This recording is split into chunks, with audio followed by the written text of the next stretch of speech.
99% 헌신된 100명보다 나은 100% 헌신된 한 사람, 이게 번제 의미거든요. 이런 제목으로 말씀 증거하도록 하겠습니다. 이 내용이 많기 때문에 서론이고 또 하니까 5가지로 접근하겠습니다. 첫째 서론, 레위기 서론. 두 번째는 회막이라는 의미. 세 번째는 5대 제사 잠깐 설명하고, 네 번째는 번제. 그리고 번제에 대해서 또 부연 설명이죠. 어떤 제물을 드릴 것인가 하는 거 5가지. 짧게 한번 보도록 하겠습니다. 첫 번째 레위기 서론인데 총 27장으로 이루어져 있습니다. 모세오경 중에 제일 중요하다 그럽니다. 중앙에 딱 있고 이게 굉장히 중요한 거죠. 사실은 우리는 레위기 자체를 잘 안 읽지만 신약에는 40번이나 인용되어 있습니다. 굉장히 많이 인용되어 있어요. 이사에서 시편 아마 그 다음일걸요. 레위기가 그렇게 많이 인용이 되어 있습니다. 히브리서는 레위기적인 배경을 모르면 이해를 잘 못합니다. 그러니까 히브리서만 읽어보면 이게 뭐지? 뭐 이런 느낌이 들어요. 근데 이 히브리서의 배경이 되는 레위기를 공부하면 뭐 사실 뭐 당연한 거겠죠. 레위기는 어떻게 된 거냐면 출애굽기 읽어보셨죠? 20장까지 있다 재밌죠? 뒷부분 가면은 성막을 만드는 얘기가 나옵니다. 십계명 이후에 성막을. 그래서 뭐 자세하게 성막, 우리 뭐 건축업자도 아닌데 자꾸 그렇게 건축하는 얘기가 쭉 나와요. 그래서 복잡하다고요. 뭐 몇 규빗 하면서 사이즈 나오고 다 지었습니다. 그러면 성막에 들어가서 이제 예배를 드려야 될 거 아니에요. 제사를 드려야 될 거 아니에요. 그런 의미에서 성막 지침서가 레위기입니다. 그러니까 옛날 같으면 매뉴얼이란 말을 많이 썼는데 예배 매뉴얼이 이게 레위기예요. 요즘에 매뉴얼이라는 말, 뭐 종이를 안 쓰니까 소프트웨어라 그러죠. 하드웨어가 이 성막이라 그러면 그거를 운영할 수 있는 소프트웨어, 예배 소프트웨어가 레위기다. 그러니까 되게 중요하겠죠. 예배가 생명인데 예배 어떻게 드려야 될지 하는 그 원천이 되는 뿌리가 레위기에 있다는 것입니다. 여기서 다 나온 거예요. 이 정신을 가지고 예배 드리기를 원합니다. 내용 전체는 27장인데 우리나라도 이제 파리 바게트라는 게 있잖아요. 바게트가 뭡니까? 그 프랑스 사람들이 먹는 원통형의 긴 빵이죠. 이 바게트를 가운데로 팍 꺾었다고 생각해 봐요. 그게 앞부분과 뒷부분 그렇게 나눠져 있어요. 1장부터 16장까지는 앞부분인데 제사법, 그리고 뒷부분은 그걸 보통 성결법 그래요. 17장부터 27장까지 이게 성결법. 또 다른 말로 하면 뭐냐면 앞에는 하나님께 예배 드리는 법, 뒷부분에는 삶으로서의 예배. 그러니까 우리가 뭐 로마서라든지 에베소라든지 이렇게 앞부분에는 교리가 나오고 뒤에 삶의 행태가 나오잖아요. 어떻게 살아야 될지. 이 패턴이 이게 레위기 패턴입니다. 레위기의 뜻에 그대로 되어 있다라는 거예요. 그렇게 되어 있습니다. 그리고 그 우리가 마태복음 22장에 뭐 율법사가서 묻잖아요. 어떤 계명이 큽니까? 그랬더니 예수님 말씀하시기를 하나님 사랑하라. 두 번째 내 이웃을 내 몸과 같이 사랑하라. 이거예요. 그러니까 앞부분이 하나님 사랑 이야기, 뒷부분은 내 이웃을 내 몸과 같이 사랑하는 얘기. 그럼 내 이웃을 내 몸과 같이 사랑하라. 이게 사실 뒷부분의 핵심인데 그게 19장 18절이에요. 레위기 19장 18절. 그러니까 당시에 바리새인들도 이 구조를 정확히 파악하고 있었다는 거죠. 내 이웃 사랑하기를 내 자신과 같이 사랑하라. 나는 여호와이니라. 이 말씀을 인용하는 거죠. 예수님이 레위기 구조를 가지고 설명을 해줬다는 것입니다. 우리는 이게 뭔 소리야 그럴지 모르지만 레위기를 알고 있는 사람들은 아 레위기 그 설명을 하고 있구나. 우리가 잘못 이해했다고 예수님이 지금 혼내고 있구나. 뭐 이런 것들을 이해할 수 있다라는 것입니다. 이게 레위기입니다. 그러니까 레위기는 한마디로 해서 예배 지침서 또는 예배 소프트웨어. 예배를 제대로 드리려고 그러면 레위기가 필요하다. 이 정도 이해했으면 좋겠습니다. 두 번째 회막인데 1장 1절 읽겠습니다. 시작. 여호와께서 회막에서 모세를 부르시고 그에게 말씀하여 이르시되. 그렇죠. 이 회막이라는 게 미팅 텐트예요. 더 텐트 오브 미팅. 그러니까 만나 주시는 텐트라는 거예요. 만나 주시는 텐트. 그러니까 일반 텐트하고 똑같아요. 똑같은데 지정해 놓고 여기는 하나님이 만나 주시는 텐트야 이런 거죠. 우리도 예배 드릴 때 우리가 뭐 사는 집이나 교회는 뭐 다를 게 없잖아요. 우리 같이 이렇게 건물을 안 짓는 교회는 뭐 똑같잖아요. 뭐 일반 건물이나 똑같잖아요. 그러니까 그게 성경 원칙이라는 거예요. 아마 그때 다 텐트 치고 살았으니까 만나는 텐트를 텐트로 만든 거고, 만약에 우리 같이 뭐 기와집을 만들었다 그러면 기와집 여러 가지 중에 하나를 하나님이 만남의 기와집 이렇게 만들었을 거라고. 빌딩이라 그러면 만남의 빌딩 이렇게 만들었을 거라고. 그러니까 일상에서 주님이 만나 주시는데 우리가 하나님을 만날 수 없다라는 거예요. 하나님이 스스로를 제한하셔가지고 약속해 주신 거예요. 일상 가운데 요 텐트에서는 내가 널 만나줄게. 여기서 예배 드리면 내가 만나줄게. 그게 회막이에요. 회막. 그러니까 일상에서 우리의 회막이 꼭 있어야 된다. 뭐 그런 뜻이겠죠. 하나님이 스스로를 제한하는 거예요. 예배하는 자들을 찾는다 그러셨잖아요. 그러니까 예배할 때 하나님 만나 주신다는 거예요. 그러니까 이 반대 얘기로 우리가 아무리 노력해도 하나님 못 만납니다. 그래서 득도라는 말은 불교에서나 쓰는 말이지 기독교에서 쓰는 말 아니에요. 내가 하나님을 찾으려고 막 애쓴다고 하나님 찾을 수 있는 게 아니에요. 하나님이 내가 찾아가지고 만나는 분이면 하나님이 아니게 하나님이 찾아오셔야 된다고요. 근데 하나님이 어떻게 찾아오시는지에 대해서 제한을 두셨다고. 하나가 뭐냐면 장소적인 제한은 내가 회막 여기서 만나 줄게. 신약에서는 뭐예요? 예수님의 이름 부르면 만나 줄게. 그게 뭐죠? 마태복음 18장 20절 같은 보면은 두세 사람이 내 이름으로 예수님의 이름으로 모인 곳에 나도 그 중에 있느니라. 이게 약속이라고요. 그래서 우리 이 시간에 지금 우리가 예수 이름으로 모인 거 여러분 믿습니까? 그럼 주님 약속하셨어요. 이렇게 예수 이름으로 모인 곳에 내가 임재해 주겠다. 이 약속이라고요. 그래서 그게 회막이다. 회막 정신이란 건 뭐냐면 건물이 절대로 아니고 하나님 백성들이 그 하나님 약속을 의지해서 신약에서는 예수님의 이름을 부르면서 모이면 거기에 만나 주시고 또 구약 같은 데는 제사 드리는 회막을 정해놓고 여기서 제사를 드립니다. 그러면 하나님께서 거기에서 만나 주시겠다. 이렇게 약속해 주셨다라는 것입니다. 그러니까 우리 같이 일상이라는 거는 뭐 장소도 있겠지만 제일 중요한 게 뭐예요? 매일같이 제 일상이 뭐예요? 에브리데이잖아요. 에브리데이 라이프. 일상 매일이거든요. 뭐 오디너리 그렇게 표현보다 에브리데이예요. 한국 사람의 제일 좋은 전통이 뭐예요? 새벽기도이죠. 이건 우리 민족에만 주신 최고의 축복이라고 생각을 합니다. 이게 사실은 매일같이 예배 드리는 데는 상번제라 그러거든. 뭐 이스라엘하고 우리밖에 더 있어? 안 그렇습니까? 뭐 일반에서 새벽기도 드리는 데 있나? 그러니까 매일같이 하나님 앞에 나아갈 수 있는 이거 굉장히 좋은 전통이거든요. 우리 민족이 주신 축복이라고 생각합니다. 여러분 삶 속에서도 삶에 가까운 곳에 항상 회막이 있는 우리 하나님의 거룩한 종 되기를 축원합니다. 그 다음에 세 번째 살필 것은 제사의 종류 먼저 서론적으로 한번 보겠습니다. 5가지 제사인데 이거 저는 뭐 옛날에 그 시험 공부할 때 뭐 이런 거 버릇이 되서 그러지만 이렇게 앞자 따가지고 외우는 걸 되게 좋아했어요. 순서는 이래요. 번제, 소제, 화목제, 그 다음에 속속, 속죄제, 속건제. 근데 저는 이렇게 앞자로 맨날 그 외우는 거 잘했거든요. 그래서 옛날에 화장실을 변소라 그랬잖아. 그래서 변소 와서 공부하면 머리에 쏙쏙 들어와 이렇게 외웠어요. 되게 유치하죠. 그러니까 이거보다 더 좋은 걸로 외우세요, 여러분들은. 저는 인생이 유치해서 그렇게 외웠어요. 그래서 번소 와서 화 그러면 머릿속에 쏙쏙 들어간다 이렇게 외웠거든. 그러니까 내가 아무래도 치매 걸려도 이건 안 잊어버릴 것 같아. 하도 외워가지고. 그 10가지 재앙 있잖아요. 뭐 그것도 강제 입하수 도구 한 캄장 이것도 내가 안 잊어버릴 것 같아. 아무리 쳐도. 뭐 그렇게 이렇게 외워놓으면 지금 제가 언제 외운 거지 그게? 그게 뭐 중학교 때 외우는 것 같은데 강제 입하수 도구 한 캄장 그 퀴즈데이 할 때 외웠던 건데 아직도 안 잊어버리잖아요. 그러니까 이게 되게 중요한 거거든요. 변소에 와서 공부하면 머리에 쏙쏙 들어와. 다 외웠죠? 번제, 소제. 온다는 거 화. 근데 와서인데 왜 화냐 그러는데. 그러니까 외우는 거 나 혼자 외우는 거지. 화목제. 그리고 속제제, 속건제. 간단한 의미를 보면 번제는 싸그리 다 태워드리는 거예요. 그래서 모든 예배의 기초는 번제입니다. 100% 다 태우는 거예요. 그래서 딴 거는 뭐 이렇게 제사 드리고 남는 게 있잖아요. 제사장들이. 없어요. 이거는 통째로 다 태우는 거예요. 그래서 이게 참 우리 한국말 어떤 사람은 한국말에 히브리 기원설 이런 것도 있는데 농담으로 해 농담으로 향기가 올라가잖아요. 그래서 히브리어로 번제가 올라야 올라. 우리도 올라간다 그러잖아. 올라. 그럼 향기가 올라가는 걸 올라라 그래. 그래서 어떤 사람은 유태인의 뿌리가 한국 사람이다 이런 한 사람도 있어요. 이거 번제 얘기를 들으면서 올라요 올라. 그래서 그거 다 태우니까 냄새가 나겠죠. 그래서 향기로운 제사다. 향기로운 냄새다. 다 번제를 뜻하는 거예요. 향기로운 냄새가 무조건 번제. 그래서 뭐 고린도후서 같은 데 보면 너는 그리스도의 향기니 할 때 그게 번제라는 의미하고도 되게 연관이 되어 있는 거예요. 너희들 번제를 드리니까 그리스도의 향기, 하나님의 향기 드리는 거야. 뭐 그런 거. 그죠? 이해가 되시죠? 번제. 그러니까 모든 제사의 기본이라고 번제. 뭐 살필 거니까 그 정도만 넘어가고. 그 다음에 소제는 이제 곡식으로 드리는 거예요. 가루로 드리는 건데 이건 노동의 결과물. 소제. 이것만 식물로 드리는 거예요. 꼭 동물의 피 아니에요. 피 없는 제사 있어요. 소제. 이런 거.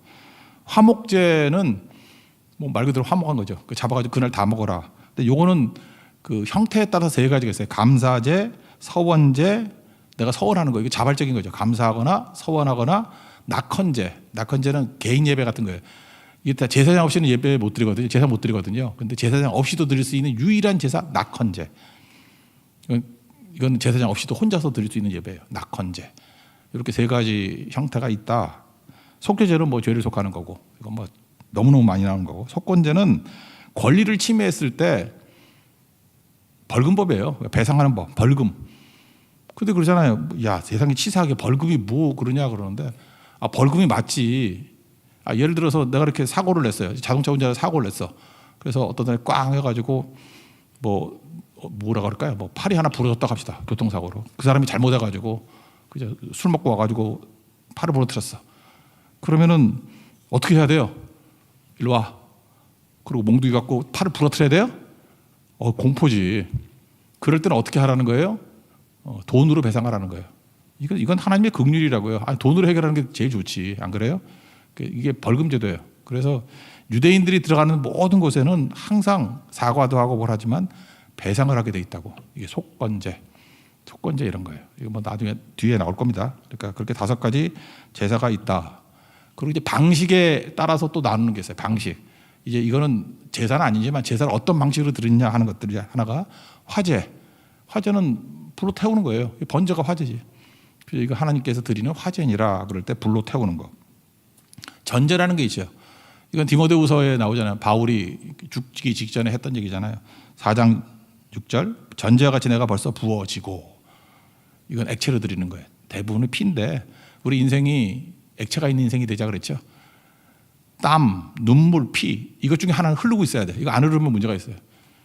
정상적으로 하나님께서 이렇게 평탄함 주실 때 땀 흘려야 돼요. 열심히 일해야 된다고. 일하기 싫어도 먹지도 말게 하라. 대사로니까 교육에 주신 말씀 아니에요. 땀 흘리든지 아니면 땀만 갖고 되는 게 아니에요. 진실함 가지고 눈물이 있어야지. 기도의 눈물. 땀 흘리라 눈물 흘리라. 하여튼 이거 흘려야 돼요. 그리고 마지막 순간에는 피까지도 흘릴 수 있는 거. 하여튼 뭐가 흐릅니까 지금 여러분? 나는 아무것도 안 흘러. 그럼 메마른 인생이 된다고. 이게 전제. 그래서 모든 제사 가운데 또 전제. 피 뿌리는 제사. 이게 전제라 그래요. 전제. 그 다음에 맨날 우리가 하는 거 있잖아요. 예배 드릴 때 목사님이 기도할 때 맨날 손을 들고 해요. 이거 나한테 이메일 와요. 왜 손을 들고 해요? 그래서 그게 거제다. 그렇게 얘기해요. 거제는 뭐냐면 재물을 이렇게 드는 거예요. 그러니까 쉽게 말해 손 드는 거. 그래서 성경에 나와 거제와 같이 내가 손들물 주님께서 보신다 이런 게 나온다고. 그래서 예배 드릴 때 손을 왜 들어요? 그러면 그래요. 우린 지금 거제를 드리고 있는 거야. 거제. 이게 드는 거예요. 드는 거. 그냥 손 들고. 그래서 나는 저렇게 유치한 짓 안 해. 그럼 여러분 거제 안 드리는 거예요. 그러니까 거제는 그런 거라고. 그다음에 요제는 뭐냐 하면 흔드는 거예요. 요제 막 흔드는 거. 이게 율동이에요. 그래서 이 교회는 맨날 율동을 왜 해? 그러면 그 요제야. 그러면 돼요. 손에 들어 거제. 율동 왜? 요제. 감동이 없네. 그런 거예요. 근거를 설명해 주라고. 예, 그런 거예요. 그다음 4번째 번제. 이제 오늘 내용의 본론입니다. 번제의 의미인데 번제는 완전한 헌신을 의미했죠. 100% 헌신. 싸그리 태워서 드리는 거니까. 남는 게 없어요. 다 하나님께. 내 삶은 다 주의 것이에요. 다 주님께 드린다. 제가 이슬람 선교하는 어떤 선교단체 슬로건을 봤어요. 99% 헌신된 100명보다 100% 헌신된 한 사람이 더 낫다. 이게 핌 선교회든가 핌 펠로우십 뭐 어쩌고 저쩌고 투 무슬렘 그런 건데 다 기억이 안 나요. 뭐 무슬렘을 뭐 전도하는 무슨 모임 그런 뜻인 것 같아요. 핌 선교회 FIM 이슬람 선교하는 데거든. 거기 슬로건이 그거더라고. 이슬람 선교하려고 그러니까 그냥 99% 헌신된 사람 100명 갖고 안 되더라는 거예요. 진짜 번제같이 자기를 완전히 헌신한 사람 한 사람 100% 헌신한 한 사람이 선교가 되더라는 거예요. 그게 번제죠. 번제. 저는 우리 교회도 그랬으면 좋겠습니다. 수 갖고 인생 되는 게 아니죠. 100% 헌신된 한 사람.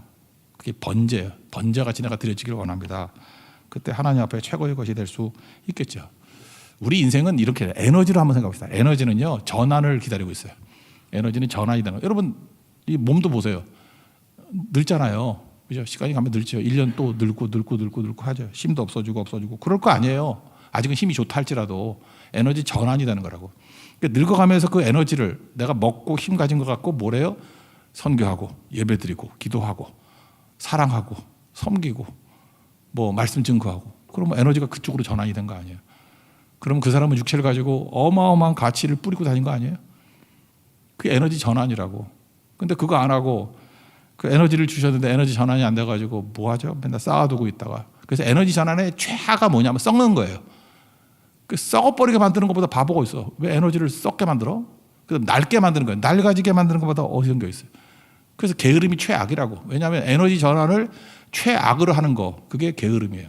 그래서 달란트 비유도 예수님이 그렇게 말씀하시잖아요. 악하고 게으른 종아. 게으름이 악이에요. 너는 하나님께서 그렇게 많은 것을 줬는데 에너지 전환을 그따위로 하냐? 그래서 마태복음 6장에도 나오잖아요. 그 뭐 보물을 땅에 쌓아두지 마라. 쌓아두면은 그게 에너지 전환 최악이다. 좀과 동록이 해하며, 이게 뭐 녹슨다, 썩는다 그런 거 아니에요? 도둑이 구멍을 내고 도둑질한다. 여러분 다 쌓아둬 보세요. 뭐 세금을 얻어 터지든지 아니면 뭐 지금같이 여러분 돈 쌓아둔 거 있잖아요. 이렇게 금리가 올라가나 환율이 변화되면 그냥 앉은 자리에서 다 없어지는 거 알죠? 몰라요? 요즘같이 이렇게 경제 급변기에는 아시겠죠? 이 재산이 아니고 숫자에 불과하다는 거. 아무것도 아니거든 이거. 그럼 나중에 후회하지. 그때 쓸 걸. 아유, 바보. 경제를 알고 모르고의 문제가 아니라 이건 영적인 기본 상식의 문제라고요. 가치 제일 높을 때 쓰십시오.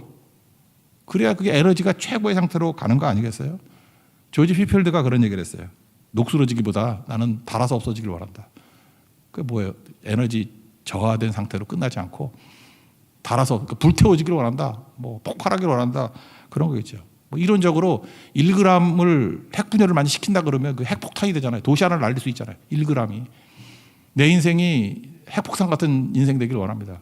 그럼 내 인생이 1g만 완전히 분해돼 버리면 핵폭탄이 된다니까. 도시 하나를 날려버릴 수 있는 힘. 그러니까 인간의 힘은 무한대요. 우리가 뭐 1g만 있겠어? 더 있는데 그걸 완전히 번제화된다 그러면 가능성은 모르겠어요. 어디까지 갈지. 어마어마한 능력을 가질 수 있다.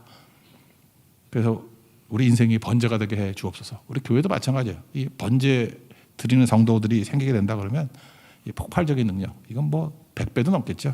어마어마한 능력이 나타나게 된다라는 것입니다. 그런 은혜를 누릴 수 있는 우리 하나님의 종 되기를 바랍니다. 그래서 100% 드린다는 건 또 좋은 거 드린다가 될 수 있죠. 수컷 제일 좋은 거죠. 수컷 드린다는 거 제일 건강하고 흠없는 수컷으로 제일 좋은 거 드리라는 거예요. 내 삶의 전체를. 그게 번제다. 그래서 번제 드리는 인생이 되기를 원합니다.